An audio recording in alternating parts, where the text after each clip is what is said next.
Chapter 5, A Friendly Face. Autumn, oh autumn, it comes when summer ends. Autumn, oh autumn, what happened to my friends? I was finishing a new poem in my notebook as the first bell rang the next morning and the strange students came streaming back into room 26.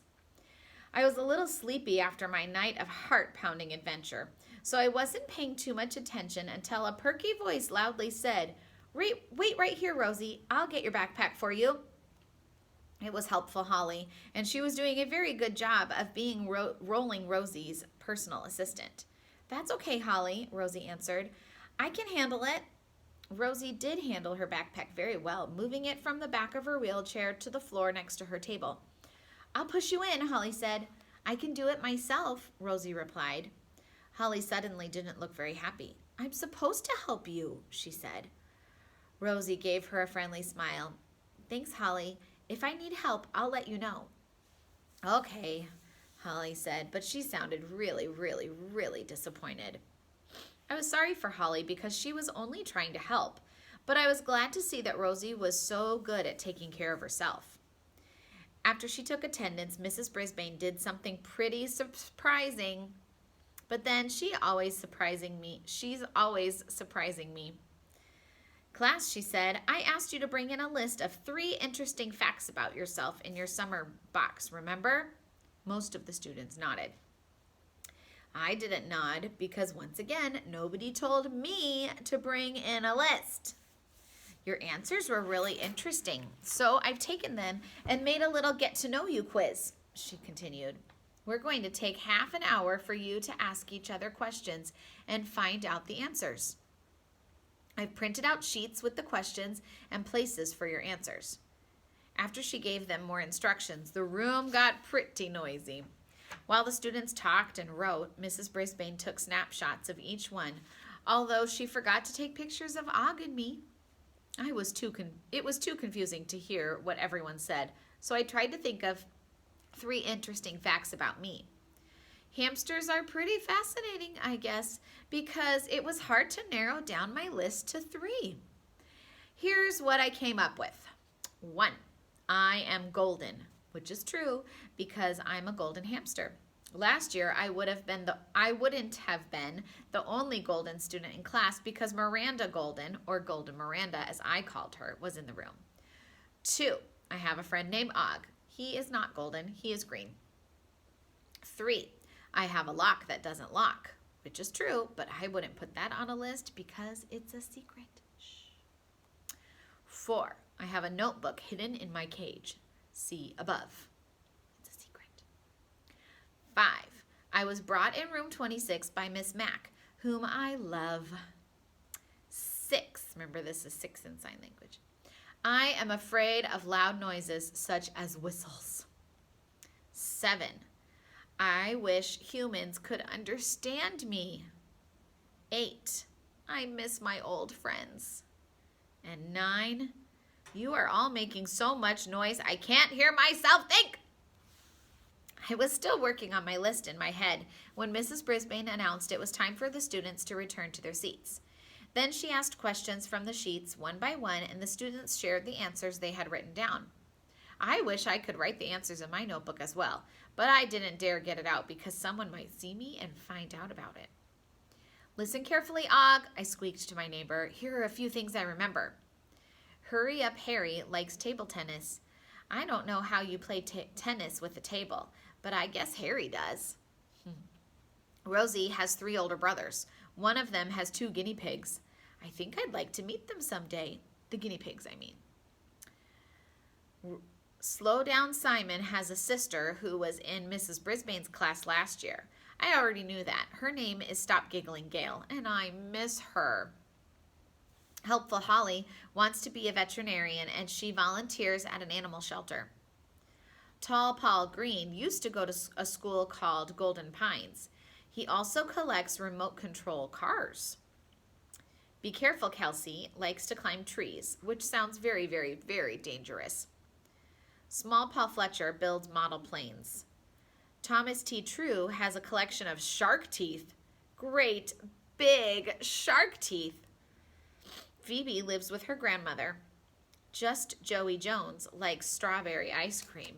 Yum! While the students took turns reading for Mrs. Brisbane, my mind drifted to the facts I'd heard. Golden Pines was a beautiful name for Paul G's old school. If they had golden trees, maybe they'd have golden hamsters like me there. I worried about Thomas's shark teeth. I hope he didn't have the sharks to go with them, as I'd seen pictures of them, and they are unsqueakably scary creatures.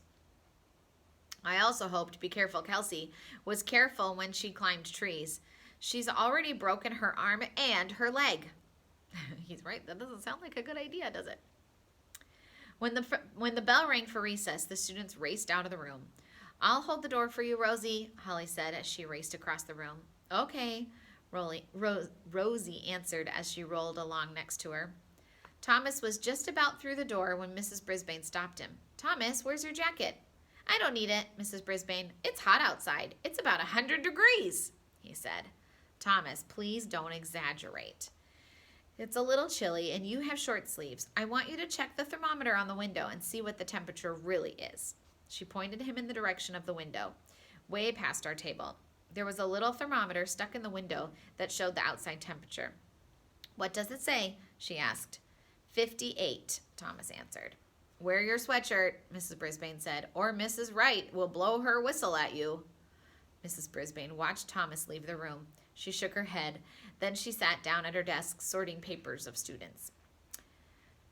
Suddenly, a voice called out, Hey, Humphrey Dumpty! I'd know that loud voice anywhere. It was Lower Your Voice AJ from my old class. I liked it when he called me Humphrey Dumpty. Hi, Mrs. Brisbane, he said. Hello, AJ. You know you're supposed to be outside at recess, she told him.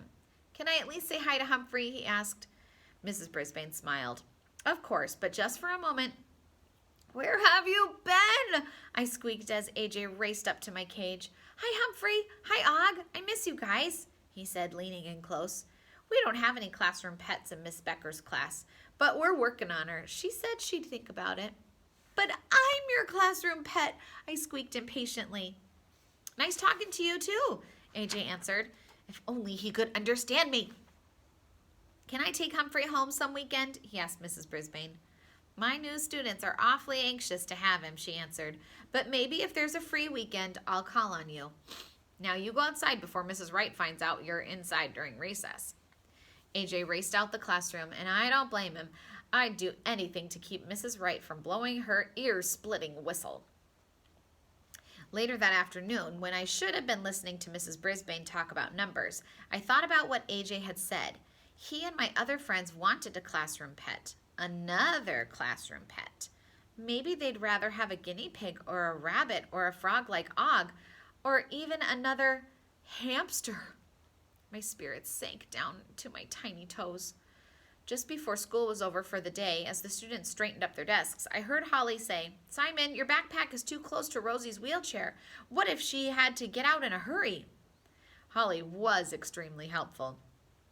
Simon picked up his backpack. Sorry, Rosie, he said. There's nothing to be sorry about, Rolling Rosie told him. It's not in my way. It could have been a problem if, helpful Holly started. But it's not, Holly, Rosie interrupted. Okay? She glared at Holly, and I thought Holly was going to cry. I'm just trying to help, helpful Holly said, blinking. Thanks, Rolling Rosie answered. I'm not sure what she meant, and I really don't understand what was going on. Do you think you understand what's going on? When the final bell rang, I overheard something else that was a little strange. Hey, Paul G., can you touch the top of the door? Thomas T. True asked. Tall Paul shrugged. I don't know. Try it, Thomas said. Yeah, let's see how far you can reach, Simon added. Tall Paul paused and reached way, way up. When he got on his tiptoes, he could actually touch the top of the door frame. Man, you're a giant, said Thomas. You must be one great basketball player. Whatever, Tall Paul mumbled on his way out. Just then, Small Paul Fletcher approached the door. Did you see how high he could reach? Thomas asked him. So what? Small Paul mumbled, pushing his way past Thomas. Move along, folks, or you'll miss your buses, Mrs. Brisbane warned the new students. Better hurry up, Harry. Harry was still at his table, slowly stuffing books and papers into his backpack. I don't take the bus, he said. My mom picks me up. Ah, Mrs. Brisbane said. Well, don't make her wait. It's okay. She's always late, Harry said. After a few minutes, Harry left the room. Mrs. Brisbane let out a big sigh and walked over to our table by the window. I always forget that it takes a while to get to know a new class, she told Og and me. But it's an interesting group, and I know you guys are going to be a big help. I'll try, I squeaked. After all, I'm a classroom hamster, and helping the teacher is my job. But I still missed my old friends. Humphrey's rules for school. Follow the teacher's directions, even if your heart isn't always in it.